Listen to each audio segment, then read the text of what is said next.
সারা রাত বিকট গান বাজবে, ড্যান্স হবে, বাদ্যযন্ত্র বাজবে, জানালায় জানালায় পটকা ফোটানোর শব্দ হবে, বোম মারবে। এগুলোর দ্বারা আমাদের ইমানের কোনো ক্ষতি খুব একটা হয় না। আমাদের ইমানের ক্ষতি হয় জোরে আমিন বললে। আমাদের ইমানের ক্ষতি হয় কেউ যদি রাসূলের পদ্ধতিতে পায়ের সাথে পা মিলায় সালাত আদায় করে, এছাড়া আর কোনো ক্ষতি হয় না। এই পৃথিবীতে বহু মীমাংসিত পাপ আছে যেগুলোর ব্যাপারে কোনো কারোর কোনো অমীমাংসা নাই। কবরে সেজদা দেওয়া যে শিরক, এই ব্যাপারে সমস্ত তরিকার লোক একমত। কোনো মাযহাবে লেখা নাই যে না এটা একটু ছাড় দেওয়া আছে ঈমান ভাঙার ক্ষেত্রে। এরপরেও এত বড় পাপের কথা সবচেয়ে বেশি খালি আমরাই বলি, আমাদের ভাইরা বলে না। মনে হচ্ছে দুনিয়ার যত ভালো কথা এগুলো শুধু আমাদেরকেই বলতে হবে, আর কেউ বলবে না। আল্লাহুস সামাদ, আল্লাহুল মুস্তাআন। আল্লাহকে ভয় করতে হবে। আল্লাহকে ভয় না করলে এই জাতির সংশোধন আশা করা যায় না। আমরা আশাবাদী, যত সময় আমরা কথা বলবো প্রায় 1 ঘন্টা, ইনশাল্লাহ আমরা কিছু আলোচনা করতে পারবো। দিনের জন্য আল্লাহ সহজ করবেন ইনশাল্লাহ। যেই ব্যক্তি বিদাত করে সে নিজেই একটা গজব। বিদাতি নিজেই একটা গজব, এটা মনে রাখবেন। আমি ভেঙে ভেঙে বলবো কেন। কারণ এই লোকটার তাকদিরে আমার রাসূলের সুন্নাহ নাই, এর থেকে বড় গজব আর কি হতে পারে। বিদাতি মানেই হলো মানসিক রোগী। কেননা সুন্নাহপন্থী মানুষ দেখলে তার আত্মা ভরে দেওয়ার কথা। এই 2024 সালে 25 সালে কত মানুষ কত বড় বড় পাপে লিপ্ত, আর আমার এই ভাইটা টাকনুর উপরে কাপড় পরে, আমার এই ভাইটার সালাতটা আমার রাসূলের মতো দেখে দৌড়ে গিয়ে জড়ায় ধরার কথা একজন আলেম হিসেবে, কিন্তু সে পারে না। এই দৃশ্য দেখলে তার অন্তর ভরে যাওয়ার কথা। বিপরীতে লোকটা এত বেশি কষ্ট পায়, এই দৃশ্য 2 চোখ দিয়ে দেখলে তার রাতে ঘুম হয় না। খুব মানসিক কষ্টে আছে তিনি। এই জন্য যিনি হিংসা করেন তিনি তার নিজের ক্ষতি করে। যার ব্যাপারে হিংসা করতেছে দেখা গেল বেচারা জানতেই পারে নাই।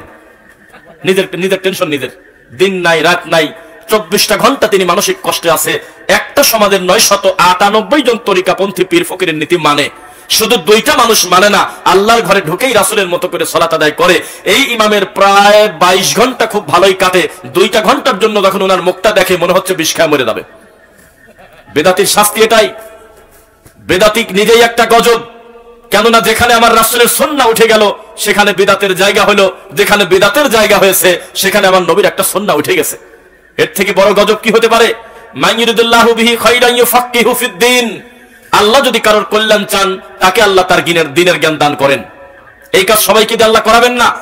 ওয়া ইন তুতি আকসারা মান ফিল আরদি ইউদিল্লুকা আন সাবিলিল্লাহ। মুহাম্মদ সাল্লাল্লাহু আলাইহি ওয়াসাল্লামকে আল্লাহ বলে নাই অধিকাংশ লোক যা বলে তুমি মেনে নাও, তা বলে নাই। বলেছে অধিকাংশ লোক বেশিরভাগ ক্ষেত্রে ইয়াত্তাবিউনা ইল্লা যান ওয়া ইনহুম ইল্লা ইয়াখরুসুন। তারা অনুমান আর ধারণা করে মানুষের প্রতি অপবাদ দেয়। আপনি মানবেন ওহির কথা। বিয়ের 7 দিন পরে শ্বশুর বাড়িতে গিয়ে বর বলতেছে আমি কিন্তু কবুল বলি নাই। পরিস্থিতি কি হবে বলেন। যেই হুজুর আমাদের আমল দেখে বলতেছে এটা নতুন আমল, এটা তো ইতিপূর্বে কোনোদিন শুনি নাই, নতুন নতুন হাদিস নিয়ে আসতেছে, তাদেরকে আমরা বলি তুমি কি গরু খায় নাকি খেয়ে খায় না গরুর সুনা খায় বুখারী খতম করলে? 20 বছর 30 বছর পড়াশোনা করে যেই দিন তুমি বুখারী খতম করে গরু মেরে খেলে, জিলাপি খাইলে, সেই দিনকে আমার রাসূলের হাদিসগুলো তোমার চোখে পড়ে নাই? আজকে পরিস্থিতি এরকম কেন? কোরআন মাজিদ পড়তে পড়তে কোনোদিনও কি তোমার কাছে যায় নাই ইয়্যাকা না'বুদু ওয়া ইয়্যাকা নাস্তাঈন ইহদিনাস সিরাতাল মুস্তাকিম ওয়া আন্না হাযা সিরাতী মুস্তাকিমান ফাত্তাবিউ? তোমার কাছে কি যায় নাই আল ইয়াউমা আকমালতু লাকুম দীনাকুম ওয়া আতমামতু আলাইকুম নি'মাতি ওয়া রাদিতু লাকুমুল ইসলাম দীনা? তোমার কাছে কি কোরআনের এই আয়াতটা যায় নাই ইন্নাদ দীনা ইনদাল্লাহিল ইসলাম? তোমার কাছে কি এই আয়াত যায় নাই ওয়া আন্না হাযা সিরাতী মুস্তাকিমান ফাত্তাবিউ? নইলে তুমি কোরআনে হাফেজ হলে কিভাবে, কোরআন খতম করলে কিভাবে, বুখারী খতম করলে কিভাবে? আমাদের এই আমলগুলো তোমার যদি নতুন নতুন লাগে, বোঝা গেল নকল করে পাশ করছো, ফাঁকি দিয়ে কোরআন পড়ো নাই। আসলে তুমি হাদিস পড়ো নাই। পড়লে অবশ্যই তোমার জানার কথা আমার নবী বলেছে মসজিদে প্রবেশ করে আগে 2 রাকাত সালাত হবে, তারপরে বসার আলোচনা। বোঝা গেল এই হাদিসটা যেদিন পড়ানো হয় সেদিন তুমি ঘুম পেরেছিলে, আর না হয়তো নেশা করে শুয়েছিলে ঘরে। অবশ্যই তোমার জানা কথা 100% তুমি জানতে বাধ্য, নইলে তোমাকে বুখারীর খতম করার পরে তোমাকে মুফতি সার্টিফিকেট দিল কোন গরু? তোমাকে মুফতি সার্টিফিকেট দেওয়ার আগে একদম বুখারীর প্রথম হাদিস থেকে শেষ হাদিস পর্যন্ত একেবারে হুবহু বলতে না পারলেও, অন্তত সনদ সহ না পারলেও মাঝে মধ্যে তোমাকে পরীক্ষা নেওয়া উচিত ছিল এই হাদিসটা সম্পর্কে তার ধারণা আছে কিনা। কিসের ভিত্তিতে কোরআন খতম করলে? কিসের ভিত্তিতে বিশাল বড় আয়োজন করে তোমার মাথায় পাগড়ি দিলাম আমরা? তুমি তো হাত উঁচু করে বলতে পারতে আমি ইনসাফ করলে আমি এখনো পাগড়ি পাওয়ার যোগ্য না, কারণ আমি সূরা ফাতিহার অর্থ এখনো জানি না। কি কারণে পাগলামি করতেছো? এগুলো তো নতুন আমরা বানাই নাই। 1450 বছর আগে মুহাম্মদ সাল্লাল্লাহু আলাইহি ওয়াসাল্লাম মুখ দিয়ে যে কথাগুলো বলেছিল, আজকে আমরা সেই কথা মানুষের সামনে প্রচার করি। কেন তোমার কাছে পৌঁছালো না? বোঝা গেল যখন তোমার কথা ছিল বুখারী মুসলিম পড়ার, তখন তুমি পড়েছিলে ফাদাইল আমল। যখন তোমার প্রয়োজন ছিল আল্লাহর কোরআন মাজিদের সাথে দেখা করার, তখন তুমি পড়েছিলে মকসিদুল মুমিনিন। এজন্য শয়তান তোমার চোখে পেশাব করে দিয়েছে। খতামাল্লাহু আলা কুলুবিহিম ওয়া আলা সামঈহিম ওয়া আলা আবসারিহিম গিশাওয়া ওয়া লাহুম আযাবুন আযীম। আমরা চেষ্টা করলে তোমার অন্তরের পর্দা সরাতে পারবো না, হেদায়েতের মালিক রব্বুল আলামিন। তবে আমরা দাওয়াতি কাজ করতে থাকবো। জীবনেও তোমার মতো কোনো পীর ফকিরের নীতি আমরা মানবো না। জীবনেও আমরা কোনোদিন কবরে সিজদা দেব না। জীবনেও কোনোদিন আমরা শিরিক করবো না, বিদআত করবো না ইনশাআল্লাহ। তাতে তোমার সাথে আমার মিলল না মিলল আমি আল্লাহর সঙ্গে সাক্ষাৎ করতে চাই ইনশাআল্লাহ। রব্বুল আলামিন বলতেছেন, আউযু বিল্লাহি মিনাশ শাইতানির রাজিম, ফামান কানা ইয়ারজু লিকা রাব্বি ফালইয়ামাল আমালান সালিহা ওয়া লা ইউশরিক বিইবাদাতি রাব্বিহি আহাদা। হে পৃথিবীর মানুষ, যদি তোমরা আল্লাহ সাক্ষাৎ কামনা করতে চাও, দুইটা কাজ করো। এক, ফালইয়ামাল আমালান সালিহা, আমল করলে চলবে না, আমলে সালেহ করতে হবে। ওয়া লা ইউশরিক বিইবাদাতি রাব্বিহি আহাদা, আর ইবাদতে কোনোদিন আল্লাহর সাথে কাউকে শরীক করা যাবে না। ইবাদতে শরীক কাকে বলে? হুজুরের হাতে কাগজ থাকবে, কাগজ দেখে দেখে বলবে আব্দুল করিমের নামে আকিকা, তার ছেলের নামে কুরবানি, তার স্ত্রীর নামে আকিকা, তার বড় ছেলের নামে কুরবানি। একটা গরুতে 7-8 জন লোককে পেছায় দিয়ে আকিকা দিয়ে আর কুরবানি দিয়ে মিশায় দিয়ে শেষে বলতেছে অমুক অমুকের নামে কুরবানি। আল্লাহু আকবার। কুরবানি ব্যক্তির নামে হয় না, এটা ইবাদতে শিরক করা। কুরবানি হবে আল্লাহর নামে, মা উহিল্লা বিহি লিগাইরিল্লাহ। আল্লাহ ব্যতীত অন্য কোনো কিছুর নামে জবেহ করলে সেই পশুর মাংস খাওয়া হারাম। অমুক অমুকের পক্ষ থেকে আল্লাহর নামে বিসমিল্লাহ, আল্লাহু আকবার। তবে কার কার পক্ষ থেকে এই নাম উল্লেখ করে সিরিয়াল নাম্বার করার কোনো কথাই পৃথিবীতে লেখা নেই। আপনি মনে রাখবেন, আমরা একটু আগে যুক্তি দিলাম, বিবাহের একদিন পরেও যেমন এই কথা বলার সুযোগ নাই। আমি কিন্তু মন থেকে কবুল পড়ছিলাম না, এই কথা বললে শ্বশুর বাড়ি থেকেও মার খাবে, নিজের বাপের বাড়ি থেকেও মার খাবে। কোরআন যেদিন পড়লে ইয়াকা না'বুদু পড়ার দরকার কি ছিল?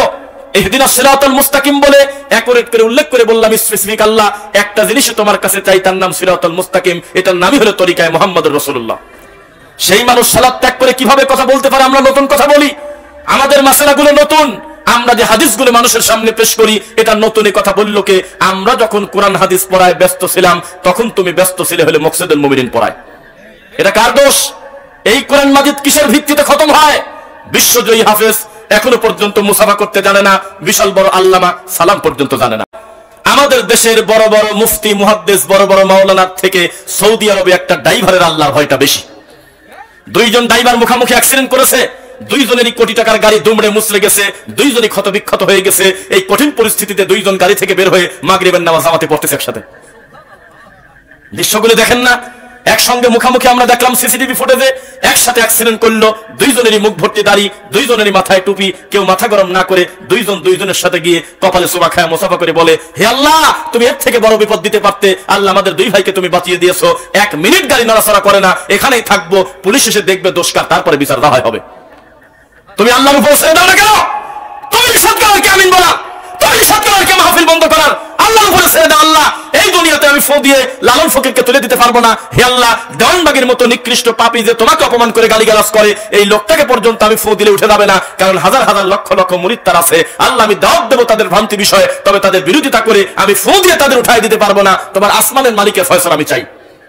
তুমি আল্লাহর উপরে ছেড়ে দিলেও তো পারতে। আল্লাহ, আমার দৃষ্টিতে আসরের নামাজ হবে 4:15, কিন্তু মাইপাড়া তাকওয়া মসজিদে ওরা পরে 3টার সময় 3:15।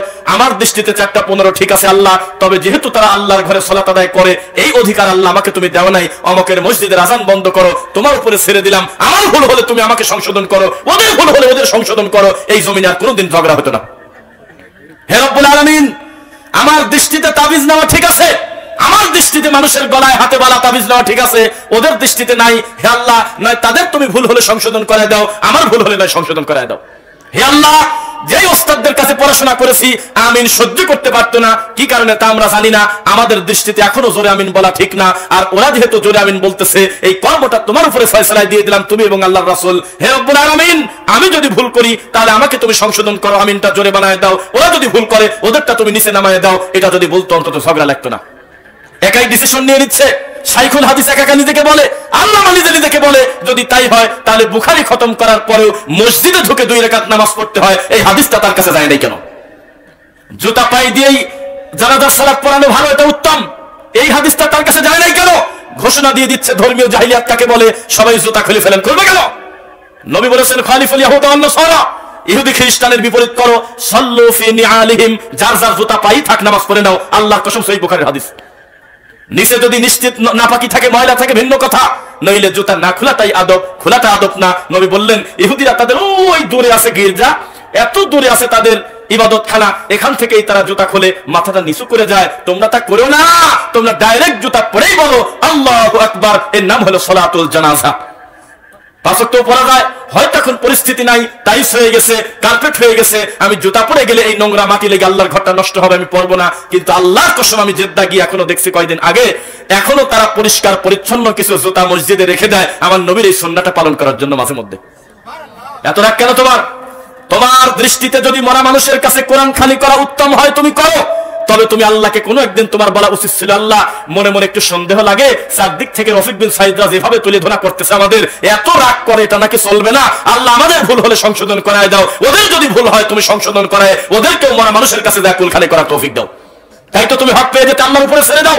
ওয়াকুলিল হাক্কু মির রাব্বিকুম, আল্লাহর কসম হক আমরা আমাদের পক্ষ থেকে বলি না, হক বলি আমার আল্লাহর পক্ষ থেকে। ফামান শাআ ফালিউমিন ওয়া মান শাআ ফালিয়াকফুর, আল্লাহ স্বাধীনতা দিয়েছে, পারলে কেউ ঈমান আনুক, পারলে কেউ কুফরি করুক, এটা তার ব্যাপার। কিসের সাথে কি বলতেছেন আপনি? বেদাতির ঘর থেকেই সত্য বের হবে ইনশাআল্লাহ। আমরা বলেছি যেই কবর আপনার দাদা উঁচু করেছে, এই কবরটা আপনার ভেঙে ফেলা উচিত, যদি না ভাঙেন আপনার নাতি ভাঙবেই ভাঙবে ইনশাআল্লাহ। হক চিরদিন হক থাকবে। আপনার কি মনে পড়ে না যেই জিনিস দিয়ে কোরআন মাজিদে ডাইরেক্ট বলতেছে ইয়া আইয়ুহার রাসূল, হে আমার রাসূল, বাল্লিগ, আপনি তাবলীগ করেন, মা উনজিলা ইলাইকা মির রাব্বিক, রবের পক্ষ থেকে যেটা নাজিল হয়েছে সেটা দিয়ে। এই দুইটা জিনিসে ওহী, এই ওহীর একটা জবর জের পর্যন্ত কোন ইহুদি খ্রিস্টান নড়াচড়া করতে পারে নাই, পারছে? এখন পর্যন্ত একটা জবর নড়াচড়া করতে পারে নাই। আর মানুষের পদ্ধতিতে তাবলীগ করতে গিয়ে 200 বছর টিকলো না, টঙ্গিতে মারামারি করে অলরেডি 5টা মরে গেছে। সাবধান ভাই, এগুলো আমরা শিখাই দেই নাই, তোমরাই মারামারি করো। আজ পর্যন্ত দিন বোঝা কোনো মানুষের ভিতরে, তাওহীদপন্থী কোনো মানুষের ভিতরে, সালাফি আকীদা মানহাজ বোঝা কোনো মানুষের ভিতরে এমন কোনো দ্বন্দ্ব হয়েছে আমার জানা নাই। এক ভাই আরেক ভাইকে হত্যা করে দিয়েছে, তোমরা অলরেডি 5টা ফেলাই দিছো। যদিও তোমরা আবার মানুষ হত্যা করার পরে এদের পরিণতি কি হবে বেদাতিরা তাও জানে না। মানে ভুল গেলে সংশোধন করতে হয় কিভাবে বলেন তো? সঠিক পদ্ধতিতে না, এটাও ভুল পদ্ধতিতে করে যে এই দেশে আর কি বলবেন। ইমামের ভুল গেলে কিভাবে শুদ্ধ করতে হয় জানে না, আরেকটা ভুল দিয়ে আল্লাহু আকবার বলে চিৎকার দিয়ে নতুন করে ডবল ভুল করে। ইমাম একা ভুল করবে কারণ আমরাও বলতেছি আল্লাহু আকবার, অথচ সেখানে ছিল তাসবিহ সুবহানাল্লাহ। আর মহিলা হলে হাতে হাতে তালি দেবে যাতে সে বুঝতে পারে আমার কিছু একটা মিস্টেক হয়েছে, এটা পর্যন্ত জানে না। এক মুসলিম আর এক মুসলিমকে মারলে সহিহ বুখারী বলে কিলাহুমা ফিন্নার, দুইজনই জাহান্নামী। কাতিল মুকাতিল, যে মারলো আর যাকে মারলো, দুইজনই যদি মুসলিম হয় দুইজনকে আল্লাহ জাহান্নামে দিবে। এই হাদিসটাকে শুনছেন আপনারা? আর আমাদের এই হুজুররা মারামারিও করে, তারা মারিও ফেলায়, তারা আবার ফতোয়া দিচ্ছে 5 জন শাহাদাত বরণ করছে। আমাদের দেশে তো শহীদ ডেলিভারি হয় কয়দিন পর পর। এত সস্তা কথা? আল্লাহর রাসূল বলেছে খবরদার, কোন মুমিনের রক্ত এত হারাম, জীবনে কেউ যদি কাউকে কষ্ট দিয়ে কথা বলে। সূরা বুরুজ কে পড়ছেন আপনারা? সূরা বুরুজ বলেন তো প্রথমে কি আছে? ওয়াস সামাঈ যাতিল বুরুজ, এখানে লেখা ইন্নাল্লাযীনা ফাতানুল মুমিনিনা ওয়াল মুমিনাত, নিশ্চয় কোন মুমিন পুরুষ আর নারীকে যদি কেউ কষ্ট দেয়, সুম্মা লাম ইয়াতুবু, কিন্তু তওবা লোকটা এখনো করে নাই, ফালাহুম আযাবু জাহান্নাম, তার জায়গা হবে জাহান্নাম। কষ্ট দেওয়ার দূরের কথা, টঙ্গি ওই তোরাগে 5টা মারিয়ে ফেলছে। এটা আমরা কবে করলাম? এর কুফল আরো ভোগ করতে হবে, কারণ যেই জিনিস দিয়ে আল্লাহ তাবলীগ করতে বলেছেন ওইটা নিয়ে মানুষ আর কাছে গেলে কোনদিন কোন মুসলিম আরেক মুসলিমকে হত্যা করতে পারে না। সাবধান। রাসূল সাল্লাল্লাহু আলাইহি ওয়াসাল্লাম বলেছেন লা তাযালু তাইফাতুম মিন উম্মতি যাহিরিনা আলাল হক লা ইয়াদুররুহুম মান খাযালাহুম হাত্তা ইয়াতি আমরুল্লাহ ওয়া হুম কাযালিক। সবাই একটু খেয়াল করবেন, আমার অন্তর বলতেছে আজকে মন খুলে আমি অনেক কথা বলতে পারবো, অবস্থা শরীরের ভালো আলহামদুলিল্লাহ, ভিতরে অনেক কথা জমা। মুসলিমকে কষ্ট দেওয়া কোনোদিন উচিত না। আমরা এত কড়া বক্তব্য দেই, আজ পর্যন্ত জীবনে মুখ ফসকে বলি নাই তাবলীগের লোক কাফের, জীবনে কোনদিন বলি নাই, কোনদিনও বলবো না। আমরা বলবো তাদের আকীদা মানহাজ বিশুদ্ধ নয়, তবে তারা মুসলমান ভাই, তারা বুঝতে পারে নাই, কিন্তু মানুষ হত্যা পর্যন্ত করে ফেললো, এইটার পরিস্থিতি কি হবে বলেন? সাবধান। পরিস্থিতি যেমন খারাপ হোক, বিদআত শিরকে দেশে যতই থাকুক, আপনি মনে রাখবেন একদল মানুষ সর্বদা আল্লাহ হকের উপরে রাখবেন, তারা বিচারের মাঠে হক নিয়েই আল্লাহর সামনে দাঁড়াবে ইনশাআল্লাহ। এটা 2025 সাল। এই যে গত কয়েকদিন আগে দেখলাম, পরশুদিন সম্ভবত কোসোয়া একটা সম্মেলন হওয়ার কথা চাঁদপুরে, এই বেদাতিরা ব্যানার নিয়ে রাস্তায় বের হয়েছে, বন্ধ করে দিতে চায়। দেখছেন আপনারা? এর থেকে লজ্জার কি হতে পারে? চেহারাগুলো মার্কিং করেন, এই চেহারাগুলো সিরিয়াল করে রাখেন। জমিনে শুধু আল্লাহর কাছে শুধু বিচার হবে না, জমিনেও ফয়সালা হতে হবে। আমরাই প্রচার করতেছি আমরা এখন স্বাধীন, প্রচার করতেছি কিনা? স্বাধীন যদি হয় তাহলে স্বাধীন দেশে কেন দাওয়াতি কাজ করতে বাধা আসবে? এটা একটু বোঝার ব্যাপার। যদিও শর্ত করে বললাম না, কারণ তাহিরি সম্ভবত পলাতক, বাড়ি আছে কিনা তা জানি না। ইমানের পাওয়ারে পুলিশের কাছ থেকে দৌড়ে পালিয়েছে। পৃথিবীর ইতিহাসে পুলিশ দেখে কোন হুজুর পলাইছে আমার মনে হয় তাহিরি ছাড়া দ্বিতীয় কাউকে আমি দেখি নাই কোনোদিন।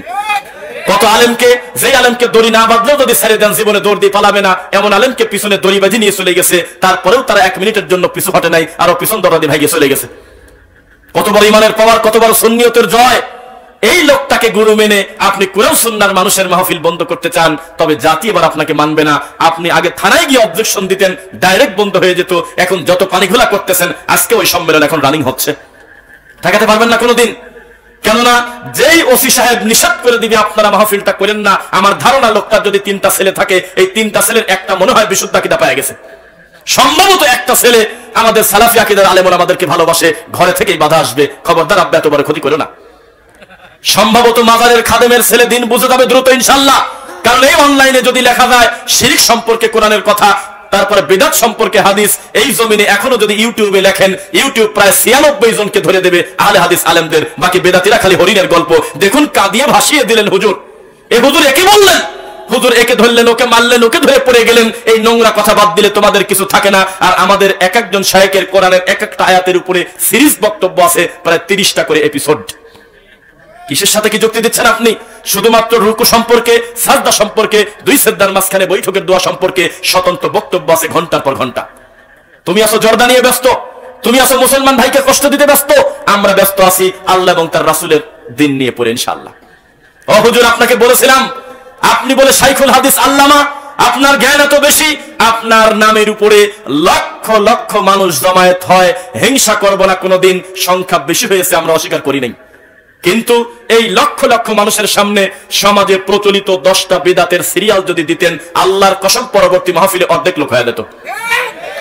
আপনি যদি খালি একবার বলতেন, ওরে আমার 15 লক্ষ 10 লক্ষ লোক, ওরে আমার 5 লক্ষ সোনা ভাইরা, আমাকে ভালোবেসে আপনারা এখানে এসেছেন কোরআন হাদিসের মহাব্বতে, আপনাদেরকে আমরা বলতেছি মরা পর্যন্ত জীবনে কোনোদিন মাজারে 1 টাকা দান করবেন না, এটা কোনো দানের খাত না। লোক তখন উঠে চলে যেত মেলা লোক।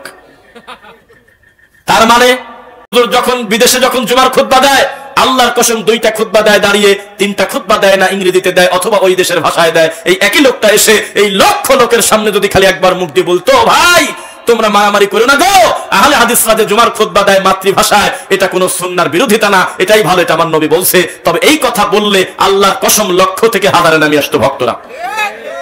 এত নিউট্রাল বক্তব্য কেন? এত নরম বক্তব্য কেন? এই দেশের মানুষ এখনো মরা পীরের কবরের কাছে পানি খায়। এই জাতি এখনো পর্যন্ত লাউ গাছে, তারপরে ঝিঙে গাছে, পটল গাছে, সিম গাছে এখনো জুতা ঝোলা রাখে, এখনো টাকের নিচে জুতা ঝোলায়, ঝাড়ু ঝোলায় রাখে। সেই জাতির কাছে বক্তব্য দিচ্ছে আমরা তো সবাই এক। কিসের এক? তাওহীদের ব্যাপারে কোনো ছাড় নাই, শিরকের ব্যাপারে কোনো আপোষ নাই, ইমানের ব্যাপারে কোনো ছাড় নাই। আবুল আহাবের ছেলেও বলতো নামাজে দাঁড়ায়, আমার আব্বার 2 হাত ধ্বংস করে দেন, আমার আব্বাকে একেবারে ধ্বংস করে দেন। তাব্বাত ইয়াদা আবি লাহাব ওয়া তাব। আবুল আহাবের 5টা ছেলে মেয়ে পরে মুসলমান হয়ে গেছিল। আরেক বর্ণনা আছে না, 2 জনের ব্যাপারে সন্দেহ আছে, তবে একটা মেয়ে আর 2টা ছেলে পরবর্তীতে কালেমা পড়ছিল। এত বড় জগৎ কুখ্যাত নোংরা আবুল আহাবের মতো খারাপ মানুষের ছেলে মেয়েও। বাপ কত বড় খারাপ, ঈমান আনার পরে কোনোদিন বলে নাই আল্লাহ আমাদের জন্য সূরা লাহাবটাকে আপনি মাফ করে দেন, সব সূরা পড়বো, লাহাব সূরা পড়বো না। এই সূরাতে নিজের বাপের বিরুদ্ধে কথা বলা লাগে, কোনোদিন তা বলে নাই। নামাজে দাঁড়িয়ে তারাও বলতেন আমার আব্বার 2 হাত ধ্বংস করে দেন, আল্লাহ এই কথা নিজের ছেলে আর মেয়ে বলছে। ঈমানের ব্যাপারে কোনো আপোষ নাই, দিনের ব্যাপারে কোনো ছাড় নাই। আপনি যার কাছে বিচার নিয়ে যাচ্ছেন আমাদের বিরুদ্ধে, উনিও যদি আমাদের মুখামুখি থাকতো আমরা তাকেও ছাড় দিতাম না, সত্যটা বলে দিতাম ইনশাআল্লাহ। আমরা এত উঁচু কথা বলতে পারি একটা কারণ, আমরা মাথা বিক্রি করে দেই নাই, আমরা বড় হুজুর পূজা করি না, আকাবির পূজা করি না, আমরা মানুষের কাছে গিয়ে ধর্ম বিক্রি করে টাকা খাই না। এই জন্য আমাদের খাসাটা ভালো। যেখানেই বক্তব্য দিতে যাই, সামনে লোকের সংখ্যা 10 জন হোক আর 10,000 হোক, বক্তব্যের গতি একই থাকে। লিল্লাহি তাকবীর। কি বলেন আপনি? বুঝলাম না। আহলুল হাদিসদের আরেকটা পাওয়ার দেখাই, সুন্নাতের আরেকটা পাওয়ার দেখাই। যেই হুজুর আমাদের বিরোধিতা করতে করতে 10টা জুমার খুতবা দেশে কোনো বিষয় লাগে নাই, শুধু আমাদের বিরোধিতা করলো। এত বড় রাগ আমাদের প্রতি, এই হুজুরটা যদি আমাদের মুখামুখি নিয়ে আসেন, আল্লাহর কসম নীরব হয়ে বসে থাকতে হবে, তার কোনো কথা বলার শব্দ থাকবে না। সাতক্ষীরার কালীগঞ্জ আপনার থেকে বেশি লাইভ শুনে আমাদের ওই ভাইয়েরা, এক প্রবাসী ভাই আমাকে দাওয়াত দিয়ে নিয়ে গেছে, আমি তাকে শর্ত দিছিলাম আমি যেতে পারি একটা কারণে। উনি যখন বলল যে মাহফিলের গাছ সাথে কিন্তু খানকা, নাম হলো পাক দরবার শরীফ, ওয়াহিদুর কি জানো একটা নাম, মানুষ এভাবে মুশরিক হচ্ছে, এই প্রথম আপনি ওখানে দাওয়াতি কাজ করতে যাবেন। তখন আমি বললাম যে একটা শর্ত আছে। ওখানকার পরিস্থিতি আমাকে বলল, আমাদের মসজিদের প্রত্যেকটা হুজুর খালি একটু খবর পাইছে আমরা এখানে জলসা করব, আমাদেরকে ঘোষণা দিয়ে দিচ্ছে, তাদের কথা শোনা যাবে না, তারা বেঈমান, তারা মুসলিম। তখন আমি বললাম একটা শর্ত, আপনি যদি আশপাশের অন্তত 10টা মসজিদের 10টা হুজুরকে আমার কাছাকাছি চেয়ারে বসাই দিতে পারেন মাহফিলে, তাহলে আমি যাব। এরকম পরিস্থিতি ঘটেছে, বহু কষ্ট করে মেহনত করে টাকা দিয়ে খাম দিয়ে চিঠি দিয়ে ভালোবেসে তাদেরকে নিয়ে আসা হয়েছে, আর বলা হয়েছে রফিক বিন সাইদের বাড়ি অনেক দূরে, আপনি একা একা ভুল ধরেন কি কামে, গোপনে গোপনে আমরা সবাই আজকে মাইকের সামনে তার ধরবো, উনি বক্তব্য দেবে, ভুল গেলেই আপনি হাত উঁচু করবেন, সমস্ত মানুষের সামনে আমরা অপমান করে দেবো। ঠিক আছে যাই। পাগল চলে আসলো।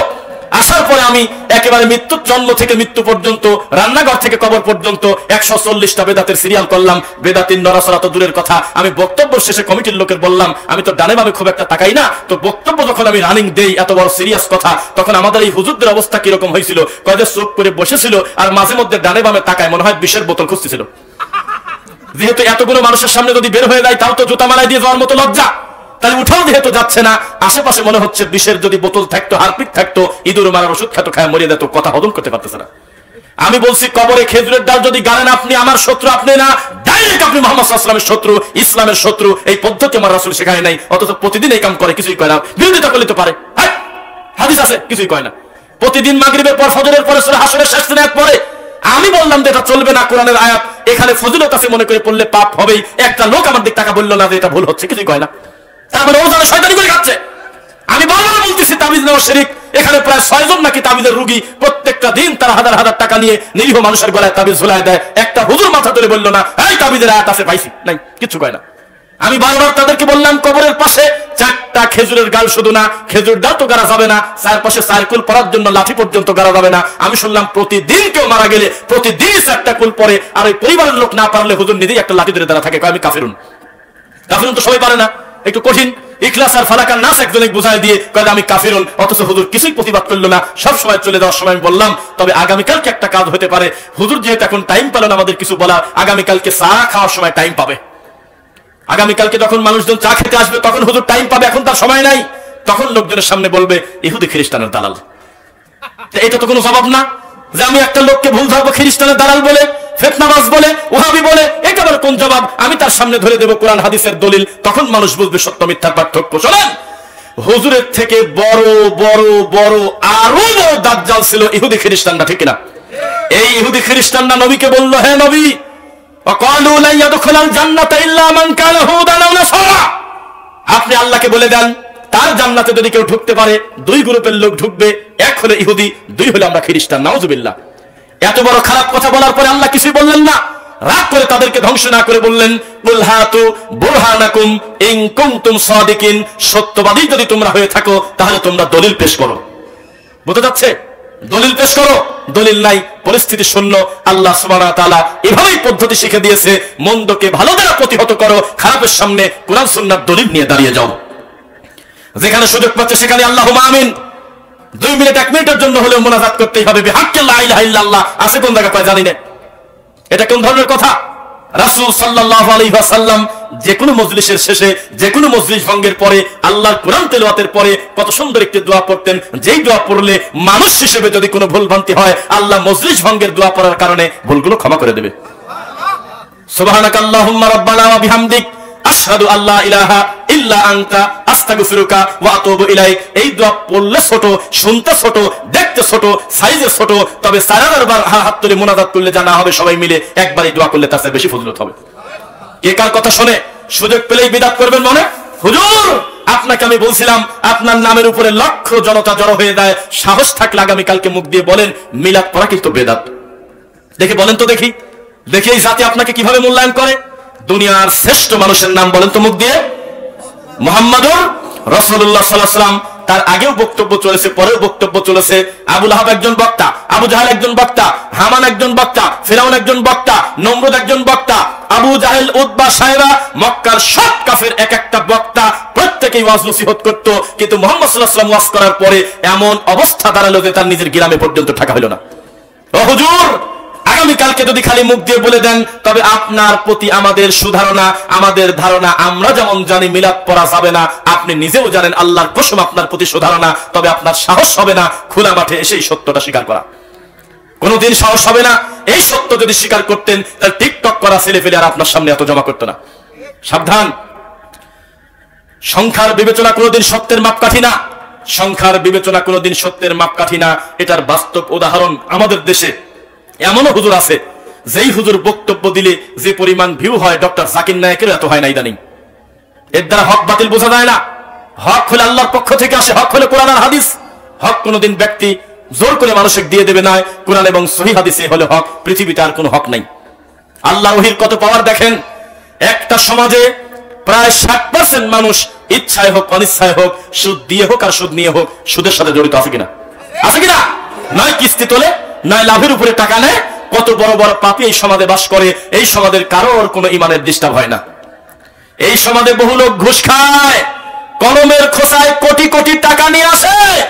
এই সমাজে বহু লোক বিয়েধারী মেয়ে, ছেলে মানুষের জামা প্যান্ট পরে রাস্তায় ঘুরে, আছে কিনা? ছেলে মানুষের কানের তাসে কানের দুল পরে, মেয়ে মানুষ সাইকেল চালাচ্ছে, কোনো বিশেষ কারণ ছাড়াই হোন্ডা চালাচ্ছে, প্যান্ট শার্ট পরে ঘুরে, বিড়িও খায়। মেয়ে মানুষ বিড়ি খায়, দেখছেন আপনারা? মোবাইলে দেখলাম সেদিন, আল্লাহ ক্ষমা করুন, আল্লাহ আমিন। বিড়ি খাচ্ছে। এত বড় বড় পাপী সমাজে বাস করে। আমাদের সমাজের নামাজীদের কোনো ডিস্টার্ব হয় না, তবে আমিন বললে ডিস্টার্ব হয়। তাহলে সুন্নাতের পাওয়ার কত? থেকে সে সফল। ইবলিস তাদের বুঝাইছে, আরে সুদ কোনো বড় পাপ না, আরে ঘুষ কোনো বড় পাপ না, যা খুশি চলুক, তবে খবরদার আল্লাহ রাসূলের সুন্নাহ যেন আল্লাহর বান্দারা পালন করতে না পারে। শয়তান ব্যস্ত রেখে দিয়েছে, তারা জানে না। এখানে ইবলিস সফল। আমি আর আপনি দুইজন মুসলমান ভাই সুন্নাহর আমল নিয়ে আমি আর আপনি দ্বন্দ্ব করতেছি, ওইদিকে ইহুদি খ্রিস্টানরা আমাদের নিরীহ ফিলিস্তিনের মুসলিম ভাই বোনদেরকে কচুকাটা করতেছে, হত্যা করতেছে। তোমার লজ্জা করে না? যারা আমাদেরকে মারে তারা 3 কোটিও না, আর যারা আমরা মার খাচ্ছি তারা হলো 250 কোটি। এর ফসল তোমাকে ভোগ করতে হবে। যার দ্বারা উম্মার সবচেয়ে বেশি কল্যাণ আল্লাহ কাছাকাছি সময় নিচ্ছিলেন, তার নাম ডক্টর জাকির নায়েক হাফিজাহুল্লাহ। তুমি তাকে নাম দিলে ইহুদি খ্রিস্টান, অথচ এই পৃথিবীর 6টা ইহুদি রাষ্ট্রে লোকটা ঢুকাই নিষেধ। নিজের মাতৃভূমিতে পর্যন্ত লোকটা থাকতে পারলো না, আর সেই লোকটার নাম দিলাম আমরা ইহুদি খ্রিস্টান। এই লোকটার খেদমত আমরা অস্বীকার করলাম। আমাদের উপরে গজব আসবে না, তা আসবে কার উপরে? আপনাদের কি বনী ইসরাইলের কথা মনে আছে? এই পৃথিবীতে সবচেয়ে ঘাড় তারা আর হলো অসভ্য জাতির নাম হলো বনী ইসরাইল। মনে আছে আপনাদের? আল্লাহ কি করবো, কিছু করার নাই, বৃষ্টি নাই। আল্লাহ বিনা মেঘে পাথর ফাটায় বৃষ্টি দিল, তা আলহামদুলিল্লাহ কয় না। আল্লাহ সুবহানাহু ওয়া তাআলার কাছে বলে, আল্লাহ আমাদের নবী মুসাকে কষ্ট দেয় ফেরাউন, আসমান থেকে একটা ফয়সালা করেন গো আল্লাহ। আল্লাহ রাব্বুল আলামিন তখন ফেরাউনকে ডুবাই দিল, মুসা নবীকে মুক্তি দিল। এরপরেও তারা আল্লাহকে মানল না। হে আল্লাহ আমাদের জন্য নিয়ামত দেন। আল্লাহ বলল, বাসায় বসে থাকো। ওয়াযাল্লালনা আলাইকুমুল গামামা ওয়া আনজালনা আলাইকুমুল মান্না ওয়াস সালওয়া। মুখস্থ আছে নাকি? মাশাআল্লাহ। আসমান থেকে মাশরুম ভাজা গোশত দিয়ে আল্লাহ যেই জাতিকে খাওয়াইলো, সেই জাতি পর্যন্ত আল্লাহকে মানল না। এত নিয়ামত দেওয়ার পর আল্লাহ বলল, বাইতুল মুকাদ্দাস জয় করে নিয়ে আসো তো, যা যুদ্ধ করে। তখন তারা বলতেছে, ইযহাবু ইলা রাব্বিকা ফাকাতিলা ইন্না হাহুনা কাঈদুন। হে মুসা, তোমার আল্লাহ আমাদের জন্য বহু কিছু করছে, এবার যুদ্ধ তোমরা দুইজনই করো, আমরা দূর থেকে মজা নাই।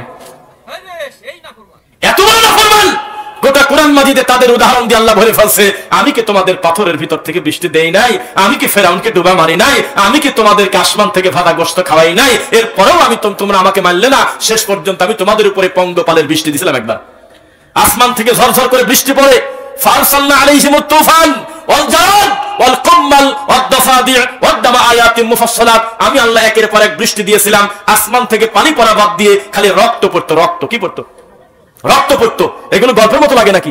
কোরআন রাত আসমান থেকে রক্ত পড়ে, হাঁটু পর্যন্ত রক্ত, বোতলে রক্ত, মাইকে রক্ত, রাস্তায় রক্ত, যেখানে যাচ্ছে খালি রক্ত আর রক্ত। ব্লাড সহ্য করতে না পেরে বলল, হে মুসা পাথরের বৃষ্টি হয়েছিল একবার, আলহামদুলিল্লাহ। হে মুসা ফেরাউনকে ডুবে মারছিল, আলহামদুলিল্লাহ। হে মুসা আসমান থেকে ভাজা গোশত পাইছিলাম, আলহামদুলিল্লাহ। বৃষ্টিটা বন্ধ করে দাও, আমরা বলবো লা ইলাহা ইল্লাল্লাহ তুফলিহুন। তখন দয়ান নবী বললেন, হে রব্বুল আলামিন, হে রব্বুল আরশ, হে আরশের মালিক, রব্বুল কাবা, কাবার মালিক, ওয়াল্লাযী নাফসি বিয়াদি, যার হাতে আমার প্রাণ, আমার মনটা বলে আমার জাতি এবার মনে হয় সত্য মেনে নেবে। আল্লাহ আসমান থেকে রক্তের বৃষ্টি বন্ধ করে দিল।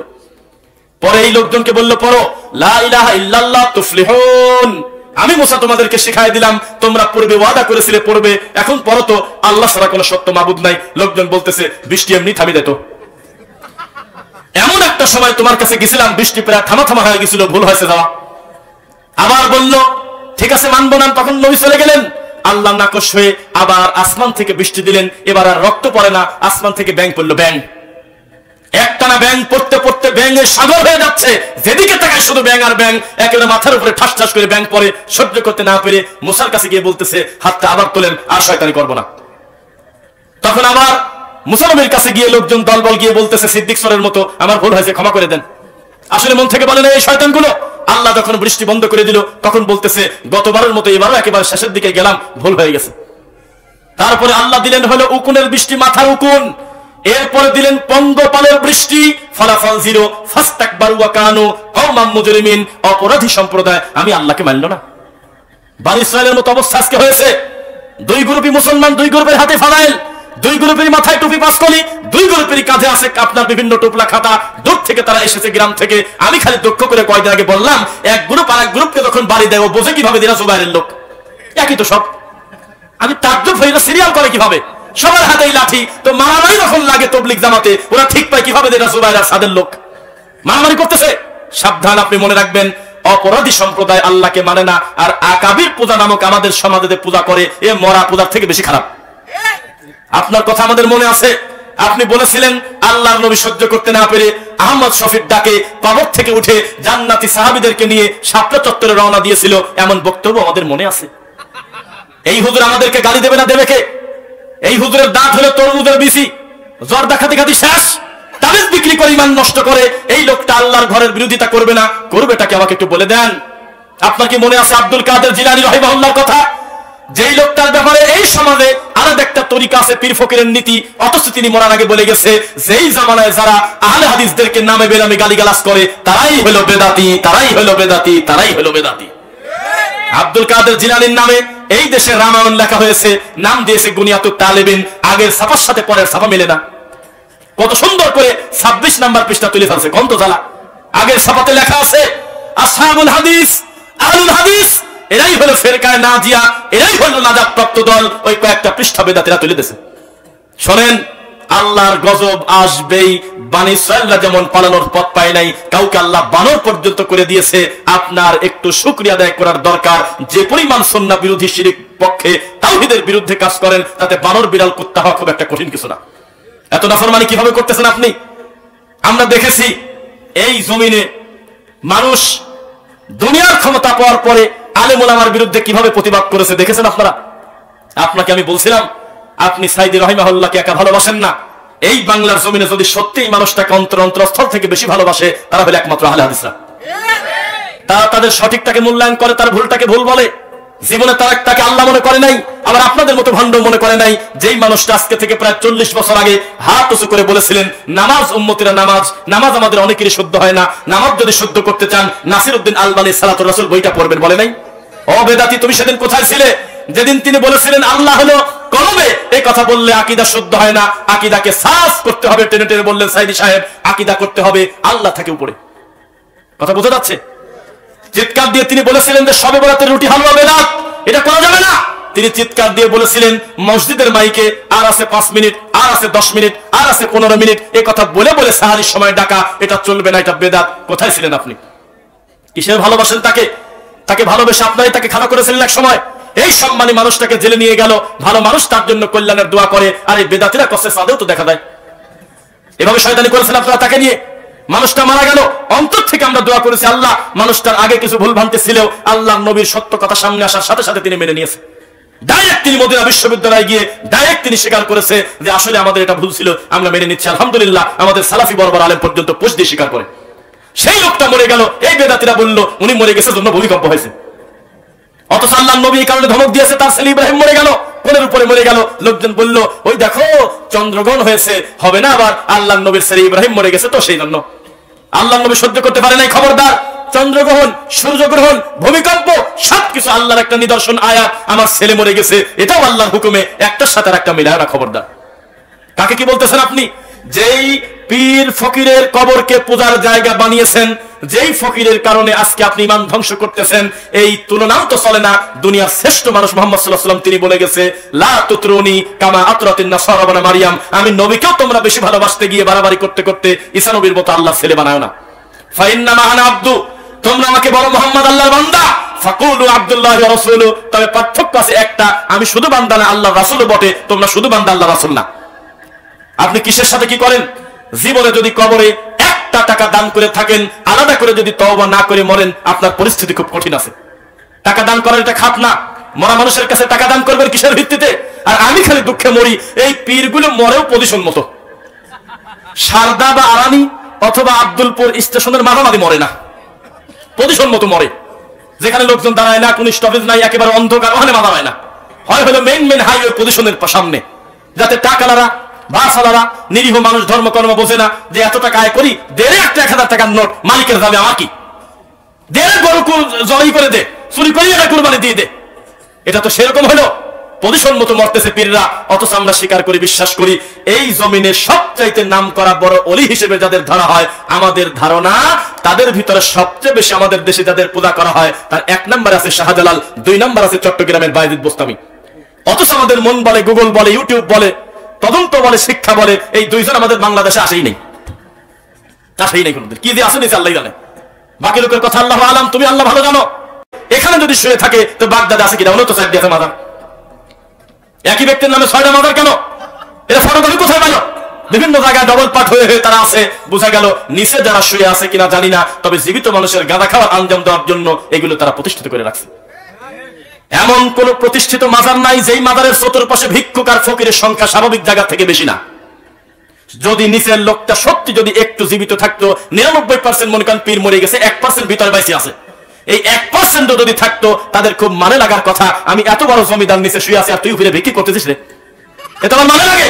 1.5 কোটি করে টাকা দিয়ে দে, পাগল ছাগল এখান থেকে সরা, সালা সরা, বস্তা সরা, শিকল বাবা সরা, ডব বাবা সরা, বদনা বাবা সরা, তাড়াতাড়ি ওদেরকে বাইর করে দে, এখানে যেন না ঢোকে। আমার খুব সম্মানে লাগে, কত লোক আমার কাছে এসে বলে, ওরে বাবা বিলাল দা পীর বাবা, আমাকে একটা ছেলে দাও, আর আমি বিছানা শুয়ে আছি নিচে, আর আমার কাছে এসে ভিক্ষেস আছে ফকির, গাঁজা খাচ্ছে ওখানে বসে, গাঁজার গন্ধে আমি নিচে থাকতে পারি না, তাড়াতাড়ি সরাও। কোনোদিন তো কিছু বলে না। এই জাতি যাকাতের সময় ওয়াজ করে, রমাদান মাসে ওয়াজ করে, ইন্নামাস সাদাকাতু লিল ফুকারা ওয়াল মাসাকিন ওয়াল আমিলিন আলাইহা ওয়াল মুআল্লাফাতি কুলুবুহুম ওয়া ফির রিকাব ওয়াল গারিমিন ওয়া ফি সাবিলিল্লাহি ওয়া বনিস সাবিল। যাকাতের খাত কয়টা? হ্যাঁ, 7টা। কয় কি? 8টা আছে সাদাকার খাত। এই 8টার ভিতরে মাজার কয়টা? কয় নম্বরে? এই 8টার ভিতরে মরা মানুষের নামে খাওয়া কোন খানে? কোন সিরিয়াল করা নাই। এত বড় হুজুর কোরআন মাজিদের আয়াত পর্যন্ত বিকৃত করে মানুষের সামনে ধোকা দেয়। খতামাল্লাহু আলা কুলুবিহিম, বোঝা গেল অন্তরে তালা আর চোখে আছে ইবলিসের পেশাব। নইলে কিভাবে দৃশ্যমান কথাগুলো অস্বীকার করে? একটি আয়াত বলে আপনাদেরকে, শুনেছেন কিনা জানি না, দেখেন তো সম্ভব হয় কিনা। ইন্নাল্লাযীনা কাযযাবু বিআয়াতিনা ওয়াস্তাকবারু আনহা, নিশ্চয়ই যারা আমার আয়াতকে অস্বীকার করে। আয়াতকে অস্বীকার করা হলো না, যারা আমিন বলে ইহুদির দালাল, কয়ে বুকে হাত বাঁধে রফাদান করে, এরা খ্রিস্টান। তো এগুলো অস্বীকার করা কিনা? যারা অস্বীকার করে, ওয়াস্তাকবারু আনহা লা তুফাত্তাহু লাহুম আবওয়াবুস সামা, তাদেরকে জানিয়ে দাও তাদের জন্য আসমানের দরজা খোলা হবে না। আসমানের দরজা মানে হলো রহমতের দরজা, বুঝতে যাচ্ছে? ওয়ালা ইয়াদখুলুনাল জান্নাহ, তারা জান্নাতে প্রবেশ করবে না হাত্তা, তবে প্রবেশ করতে পারে। আমি এখন এই মাইপাড়াবাসীর কাছে জিজ্ঞাসা করব, আপনারা জবাব দিবেন, হাত্তা ইয়ালিজাল জামালু ফি সাম্মিল খিয়াত। পিছনে ভাই হাফেজ সাহেব মনে হয়, সাম্মিল খিয়াত মানে সেই দিন তারা জান্নাতে যেতে পারে সত্য স্বীকারীরা যদি একটা সুই, কাঁথা সেলাই করা সুইয়ের ভিতরে, মা বোনরা আছে মাহফিলে, তাই না? পর্দার ভিতরে শুনতেছে, মা বোন আমার কথা শোনেন। ও হুজুর ভণ্ড যে বলেছে আপনাদের আর আমাদের নামাজ আলাদা, আপনাদের রুকু আর আমাদের রুকু আলাদা, ওই হুজুর হলো জন্ডিস পাগল, ধর্মকর্ম বোঝে না। শুধুমাত্র কাতার আলাদা হবে না, শুধুমাত্র আপনারা ইমাম হলে আপনাদের মহিলাদের কাতার একই থাকবে, ইমামের জন্য ভিন্ন কাতার থাকবে না। আরেকটা পার্থক্য, আমাদের পুরুষদের ভুল গেলে তাসবিহুল রিজাল আমরা বলবো সুবহানাল্লাহ, আর মহিলারা বলবে তাসবিহুল নিসা, হাতে হাতে তালি মারবে। শেষ। রুকু এক, সিজদা এক, দাঁড়ানো এক, হাত বাঁধা এক, সব এক। কোন হুজুর যেন বলছে একেবারে 5 সাথে পাও মিলে দাও, আর রুকুর সময় নাম মাত্র মাথা নিচু করো, সিজদার সময় পুরো শরীরটা মাটির সাথে দিয়ে দাও। আমাদের দেশের প্রায় 90%-এর উপরে মহিলা এভাবে নবীর সালাতকে ঠাট্টা মশকরা ব্যঙ্গ করতেছে, এই বেদাতি হুজুরদের কারণে। ঠিক কিনা বলেন? মা বোনদের বলি, কাঁথা সেলাই করা সুইয়ের ভিতর দিয়ে যেদিন উট চলাচল করতে পারবে সেদিন প্রমাণ হবে এই কবর পূজারীরা, এই সত্য অস্বীকারীরা জান্নাতে যাবে, তার আগে সম্ভব না। হাত্তা ইয়ালিজাল জামালু ফি সাম্মিল খিয়াত। যাই হোক, চিরতরে একটা অভ্যাস আমি বানিয়ে ফেলেছি।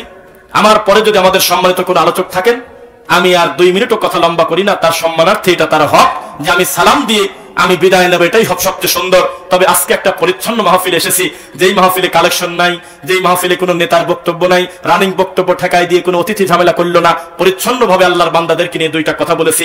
সত্য কোনোদিন সংখ্যার বিবেচনা সত্যের মাপকাঠি না, সত্যের মাপকাঠি কোরআন এবং সহিহ হাদিস। ভাই কে বসায় রাখা তো, হ্যাঁ না, এটা আপনারা বললে খারাপ দেখাবে, থাক, আপনারা বলার দরকার নেই। লিল্লাহি তাকবীর। শুনেন, এই প্রতিষ্ঠানের সঙ্গে আমার রক্ত হয়তো জড়িত না, তবে আমার আত্মার ভালোবাসা জড়িত। একেবারে শুরু থেকে যখন আমাদের কোনো প্ল্যাটফর্ম ছিল না, তখন আমরা চলন্ত রাস্তার উপরে একটা কোনোরকম একটা উপরে একটা বিল্ডিং এর ঘরের উপরে আমরা কয়েকজন দিনী ভাই সালাত পড়েছি। মামুন ভাই খবরই পাইছে জোহরের পরে, এইটুক সময়ের ভিতরে কিভাবে আল্লাহর বান্দাদেরকে ফোন দিল। আমাদের প্রায় 70 জন দিনী ভাই এসে গেল, প্রায় 40 জনের উপর দাঁড়াইছিল। কয়েকদিন আগের ঘটনা মনে আছে নাকি? একটা প্রতিষ্ঠান পরিকল্পনা করতে লাগে 2 বছর, সেখানে ভাই আমার এই 2-2.5 বছরের ভিতরে এত সুন্দর আল্লাহর দিনে একটা মার্কাজ করেছে। আমরা অন্তর থেকে দোয়া করি, আল্লাহ এটা মামুন ভাইয়ের প্রতিষ্ঠান নয়, এটা দিন বোঝা সবাই আমাদের আত্মার প্রতিষ্ঠান, আল্লাহুম্মা আমিন। তো যে কথা বলতেছিলাম, বনী ইসরাইল হতে আর কি বাকি আছে? কোরআনের আয়াত সামনে নিয়ে গিয়ে বলে রাখো তোমার কথা, হাদিস সামনে নিয়ে গেলে বলে আমার বড় হুজুরকে বোঝে না। এর থেকে বড় মিথ্যুক, এর থেকে বড় ধোঁকা কি হতে পারে? ইন্নাল্লাযীনা কাযযাবু বিআয়াতিনা ওয়াস্তাকবারু আনহা, নিশ্চয়ই যারা সত্য অস্বীকার করে আর সত্য গোপন করে, অহংকার করে, আল্লাহ তাদের জন্য জান্নাতের দরজা খুলবে না, আকাশের দরজা খুলবে না। তারা যদি সুইয়ের ছিদ্র দিয়ে উট ঢোকাতে পারে সেদিন চিন্তা করা যাবে, তার আগে করা যাবে না। কথা মনে রাখবেন, নবী সাল্লাল্লাহু আলাইহি ওয়াসাল্লাম তার রেখে যাওয়া সুন্নাহ রয়েছে আমাদের জন্য কল্যাণ। পৃথিবীতে আর কোনো মডেল কেউ হতে পারে না। আপনার কি মনে আছে আপনার বড় হুজুরকে আমরা বলেছিলাম, আপনার বড় হুজুর সালাম পর্যন্ত জানে না, বলতেছে আসসালামু আলাইকুম ওয়া রাহমাতুল্লাহি তাআলা ওয়া বারাকাতুহু।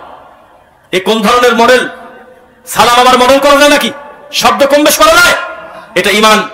এই সালামের সঙ্গে জড়িত আছে মানুষের ঈমান, এই সালামের সঙ্গে জড়িত আছে গুনাহ ক্ষমার কথা, এই সালামের সঙ্গে জড়িত আছে আল্লাহর তাওহীদের কথা, এই সালামের সঙ্গে জড়িত আছে মুসলমানদের ভ্রাতৃত্বের কথা। এই সালামে পর্যন্ত বেদাতীরা তাআলা ঢুকাইছে, করে নাই? কথা বলেন। তাহলে আপনি মনে রাখবেন, বেদাতীর সবচেয়ে বড় শাস্তি, তার কাছ থেকে নবীর সুন্নাহ উঠে গেছে আর পচা মর্দমা নিয়ে এসে পড়ে আছে। এই বেদাতি খাচ্ছে জর্দা, খাচ্ছে গুল, খাচ্ছে আলো পাতা, খাচ্ছে রতন, খাচ্ছে হাকিমপুর, কিন্তু জেনে রাখবেন একদিন আগে পেছে সে খাবে তিনাতে খবাল। ইলামান তিনাতে খবাল, ইয়া রাসূলুল্লাহ, মা তিনাতুল খবাল? তিনাতে খবাল কি আল্লাহর নবী বললেন আরাকু আহলিন নার আও উসারাতু আহলিন নার, জাহান্নামীদের শরীরের পচা রক্ত, গরম তরল পদার্থ, এইগুলো হুজুর খাবে, এইগুলো ইমাম খাবে, এইগুলো মুয়াজ্জিন খাবে, এইগুলো আপনি খাবেন যারা নেশাদার দ্রব্য পান করে খায়। সাবধান, এই কথা চিন্তা করলে ভয় লাগে। ঈমানের একটা শর্ত হলো গায়েবে বিশ্বাস করা। জান্নাত দেখেছেন কেউ? জাহান্নাম দেখেছেন কেউ? মুহাম্মদ সাল্লাল্লাহু আলাইহি ওয়াসাল্লামকে 2 চোখ দিয়ে দেখেছেন কেউ? বেদাতীরা মিনিটে মিনিটে দেখে, আপনি দেখেন নাকি গ্রামে? মাওলানা মামুনুল হক বসে আছেন, তাকে আল্লাহর কসম এই দেওবন্দীদের ভিতরে দায়িত্বশীল আলেম বলতে হাতে গোনা কয়েকজনের ভিতরে তাকে বুঝি আমরা, তিনি যাকে তাকে গালিগালাজ করে না, তিনি সিংহ পুরুষ, সব ঠিক আছে। এত বড় মানুষের সামনে বাম পাশে দাঁড়ায় উপস্থাপক একটা হুজুর, এক মৌলবী, ওনার নামে পাম দিচ্ছে, শয়তানি করতেছে। আল্লাহ নবী আর আজিজুল হক মানে তার আব্বা এসে নাকি বলতেছে আমার ছেলেকে বলে দিস না নাসির, নাসির মানে ও, মানে নামটা বলে দিচ্ছে আবার, এ নাসির মামুনুল হককে বলে দিস তিনি আর শাইখুল হাদিসের পর্যায়ে নাই, তিনি শাইখুল ইসলাম হয়ে গেছে। আহলুল হাদিস কোন আলেম ওলামা হলে অন্য কেউ কি করতো তা আমি জানি না, আমি হলে দেশিয়াদের উঠে ফেলা দিতাম, ধাক্কা দিয়ে ফেলাতে পাগল হয়ে গেলে। কেউ যদি আমার নবী সাল্লাল্লাহু আলাইহি ওয়াসাল্লামকে স্বপ্নে দেখে, কেউ যদি বিশেষ কোন আল্লাহর নি'মা পায়, তাকে তো মারলেও স্বীকার করবে না, এটা তো তার আত্মতৃপ্তির ব্যাপার। ও মাঠে এসে আরেকজনের সাথে শয়তানি করতেছে কেন? সাবধান, মনে রাখবেন আকাবির পূজা মরা মানুষের পূজার থেকে বড় পূজা। যেই হুজুর কয়দিন আগে ফতোয়া দিল জান্নাতে গেলে 3টা চাকা লাগে, কওমি দেওবন্দি আর হলো পীর ফকিরের খানকা আর হলো আপনার তাবলীগ জামাত, সেই হুজুর কয়দিন আগে ফতোয়া দিয়েছে 7 গ্রুপ হলো কাফের। ডাইরেক্ট ফতোয়া দিচ্ছে কাফের, অথচ তারা একই রকম কিতাব, একই রকম টুপি, একই রকম লাঠি হাতে মারামারি করে, প্রায় টুপিও এক, দাড়ি এক। ওই টেনশন আমার কেউ দূর এখনো করে নাই যে বাড়ি 10 সময় ঠিক পায় কিভাবে, এটা জুবাইরের লোক, আমি বুঝি না। এত খারাপ হওয়ার পরেও আমরা দেখি যখন সুন্নাহর বিরুদ্ধে কথা আসে, এই বেদাতীরা আবার এক হয়ে দেয়। এনায়েতুল্লাহ আব্বাসীর হাত থেকে কাফের ফতোয়া খায় নাই এমন মানুষ দাওয়াতি কাজে আছে, অথচ তাকে মানুষ চেনে আমার জানা নাই। যেই লোকটা আর যে চেয়ারে বসে থাকে, চেয়ার বাদে সবই কাফের। সেই রকম একটা খারাপ লোক, সে পর্যন্ত আহলে হাদিসদের বিরুদ্ধে কথা বলার সময় বলে আমরা সবাই এক আহলে হাদিসদের বিরুদ্ধে। নাউজুবিল্লাহ। মনে রাখবেন, আল কুফারু মিল্লাতুন ওয়াহিদা, পৃথিবীর সমস্ত কাফের মুশরিক মুসলমানদের বিরুদ্ধে এক। তখন দেখে না হানাফি, দেখে না মালিকি, দেখে না হাম্বলি, দেখে টুপি, দেখে দাড়ি, দেখে কোরআন, দেখে হাদিস। আর সমস্ত বেদাতি, তাদের তরিকা ভিন্ন, খানকা ভিন্ন, পীর ভিন্ন, তাদের ইবাদতের ডিজাইন ভিন্ন, টুপির কালার আলাদা, কিন্তু আহলে হাদিসদের বিরুদ্ধে সব বেদাতি এক, সব বেদাতি এক। ডক্টর জাকির নায়েকের পিস টিভি বন্ধ করতে চাইছিল যারা টুপি নিয়ে, তারা কি আপনার মনে হয় খালি এক দলের লোক আছে? আহলুল হাদিস বলে সব দলের লোকই আছে। কত ভঙ্গি, কত কিছু মীমাংসিত সত্য মেনে নেয় না। এই জাতির কপালে কি আছে? আপনাকে একটা পার্থক্য বুঝাই। ঠিক এই মাহফিলের পাশে 40 বছর এক জায়গা তাফসীরুল কুরআন মাহফিল হয়, যেই মাহফিলে আমাদের সামনে যারা আপনারা আছেন এর 30 গুণ লোক হয় বক্তার নামের উপরে। বক্তা বিশাল বড় বক্তা। এই 40 বছরে যা কাজ হয় নাই, বিশুদ্ধ আকীদার আলেম ওলামা এসে 10টা মিনিটের বক্তব্য দিয়ে যদি চলে যায়, আল্লাহর দ্বীনের জন্য সবচেয়ে বেশি কাজ হয় এইটা। কেন? 40 বছর তাফসীর শুনেছে, 40টা কথা তাদের মনে নাই। সবাই মাহফিল শুনে বলতেছে হাতটা ভরে গেছে, কি বলছে রে? কয় জানি না। রকেটের কথা কয়দিন মনে থাকে? আল্লাহর নাম নিয়ে বিশ্ব সুন্দরের দিক টাকা থাকায় সাতা করে আমি মানুষ মনে রাখবে কিভাবে? এগুলো কোনো আমলিয়াত কিছু না। এগুলো মানুষকে মজা দেওয়ার জন্য, টিকটক করার জন্য, মিডিয়াওয়ালাদের খুশি করার জন্য নোংরামি করা। আর যেই আহলুল হাদিসরা কুরআন এবং সহিহ হাদিসের বক্তব্য দেয়, চলে দেওয়ার পরে বিদাতি মানুক আর না মানুক, তবে ঘরে বসে বলে কিছু একটা বলে গেছে রে, কিছু একটা বলে গেছে, মাহফিল একটা হয়েছে রে।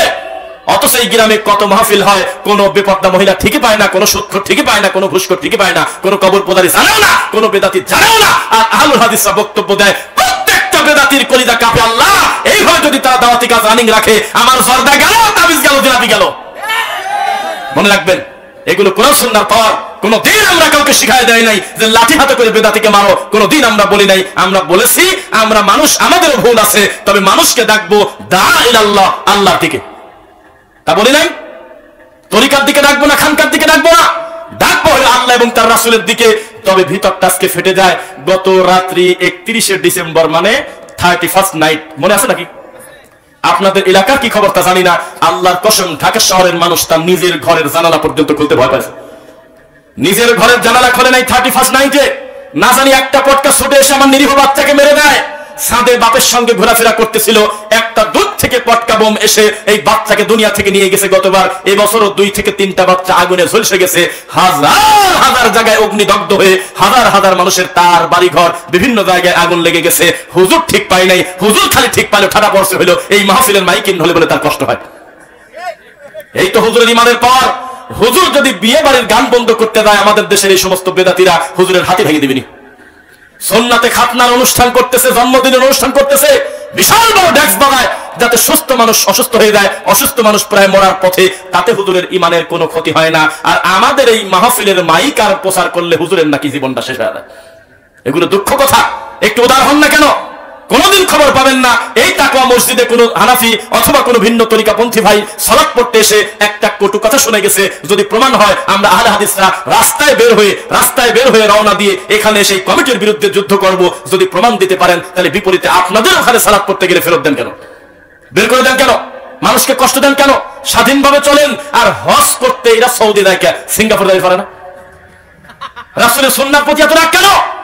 ওই লোকটা যেদিন হজ করতে গিয়ে যখন আল্লাহু আকবার বলে হাত বেঁধেছে কোন একটা ওয়াক্তে, আমি খালি চিন্তা করি ওর ডানে বামে কি বিপদে ছিল। ডানেও যে, বামেও সে, সামনেও সে, পিছনেও সে। খালি নিজের মনে হয় ওই মা মারা এতিম।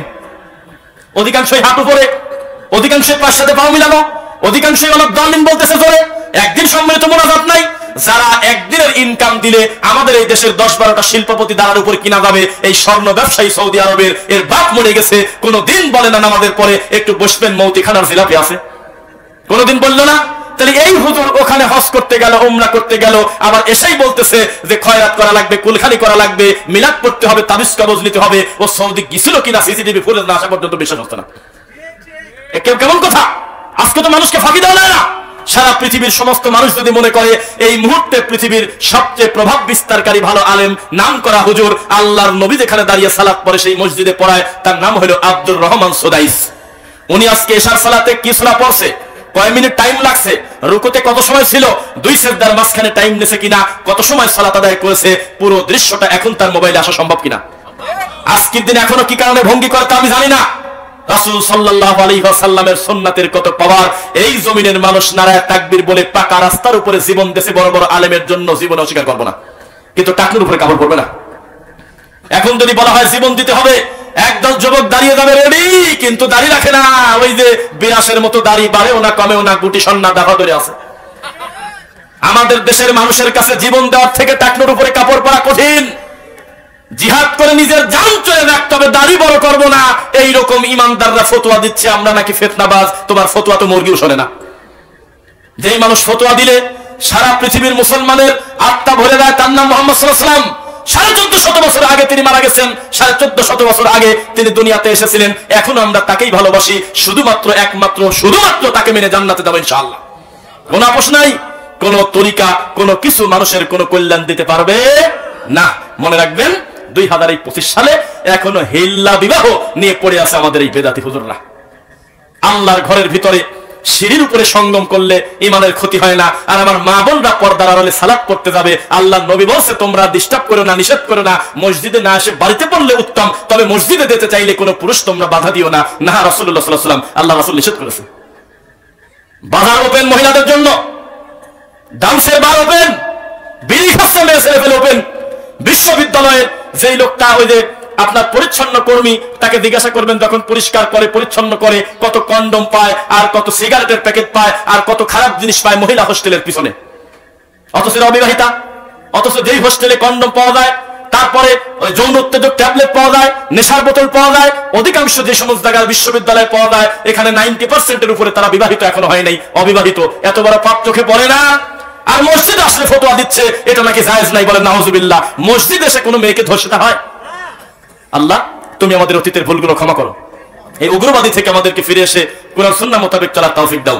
লাস্টে একটা কথা বলে রাখি, শেষ পর্যন্ত অন্যরা যাই বলুক, আর একটা ঠান্ডা গ্রুপ আছে আমাদেরকে শেষ পর্যন্ত বলে ঠিক আছে কথা ভালো বলে, তবে মধ্যম পন্থায় বলে না, বলে কিনা? এরকম ঠান্ডা মৌলবী আছে নাকি? ওরা একটু মধ্যম পন্থা অবলম্বন করে না।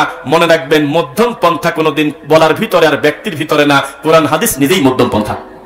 কোরআন আর হাদিসে যা আছে সেটা বলে দাও মানেই মধ্যম পন্থা। আমি বলবো তারপরে মধ্যম পন্থা হবে, কথা মিথ্যা। আমি সুদের বক্তব্য যতই মিষ্টি করে বলি সুদ করে খারাপ লাগবেই। আমি কবর মাজার পাকা করার ব্যাপারে যতই আমি মিষ্টি করে বলি তবুও তার খারাপ লাগবেই। তার মানে বোঝা গেল যা আছে তা বলে দেওয়াই মধ্যম পন্থা, না সত্য গোপন করা মধ্যম পন্থা? লা তালবিসুল হাক্কা বিল বাতিল ওয়া তাকতুমুল হাক্কা ওয়া আনতুম তা'লামুন। আল্লাহ আমাদের আশা দেওয়ার এই সফরটাকে তুমি তোমার দিনের জন্য কবুল করো। আল্লাহ সবসময় হয়তো ফিজিক্যালি সময় দিতে